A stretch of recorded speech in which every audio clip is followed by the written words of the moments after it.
इस वक्त की बड़ी खबर दिल्ली वालों के लिए सामने आ रही है। दरअसल दिल्ली का प्रदूषण कम करने के लिए सरकार ने कई नए नियम बनाने का फैसला लिया है। दरअसल ये नए नियम 15 मई से लागू हो जाएंगे। इसके बाद दिल्ली में रहने वाले लोगों को अपनी दिनचर्या में थोड़ा बदलाव करना पड़ सकता है। कुछ लोगों को पुराने वाहन हटाने पड़ सकते हैं। दरअसल बीती 19 अप्रैल को दिल्ली सरकार ने इस विषय पर अहम बैठक की थी, जिसमें बड़े अधिकारी भी शामिल थे। बैठक में कई अहम फैसले लिए गए, जिनकी विस्तृत रूपरेखा तैयार की जा रही है। इसके बाद सरकार नए नियम लागू कर देश की राजधानी को साफ और सुंदर बनाने की कोशिश करेगी। बैठक के बारे में जानकारी देते हुए दिल्ली सरकार के मंत्री मनिंदर सिंह सिरसा ने एक्स पर लिखा कि राजौरी गार्डन में अवैध निर्माण, प्रदूषण फैलाने, प्रतिष्ठानों और अतिक्रमण से निपटने के लिए रणनीति और कार्रवाई पर चर्चा करने के लिए जिला मजिस्ट्रेट पश्चिम कार्यालय में MCD, PWD, DJB, BSES, DUSIB और आईएफसी के अधिकारियों के साथ एक उपयोग बैठक आयोजित की। मुख्यमंत्री ने रेखा गुप्ता जी के नेतृत्व में हम निवासियों के लिए बेहतर सड़क, जल निकासी, पानी, बिजली और स्वच्छता सेवाओं के लिए समन्वित प्रयास करने के लिए प्रतिबद्ध हैं। अब आपको बताते हैं कि 15 मई से आखिरकार क्या बदलेगा। दरअसल 500 गज से ज्यादा के प्लॉट पर निर्माण करते समय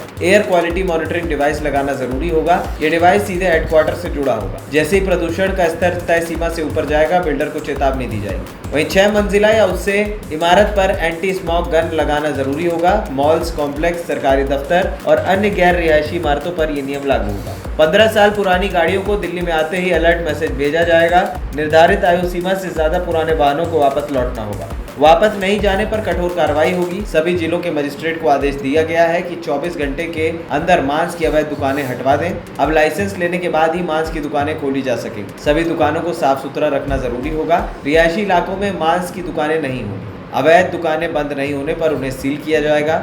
वेस्ट टू एनर्जी प्लांट को ब्लू कैटेगरी में रखा गया है। अब ऐसी इंडस्ट्रीज को 2 साल से ज्यादा समय तक संचालन की अनुमति मिलेगी। ऐसे में प्लांट 7 साल तक संचालन कर सकेंगे। यानी कि अब दिल्ली वालों के लिए 15 मई से कई बड़े बदलाव देखने को मिल सकते हैं। एएनपी टाइम्स की रिपोर्ट।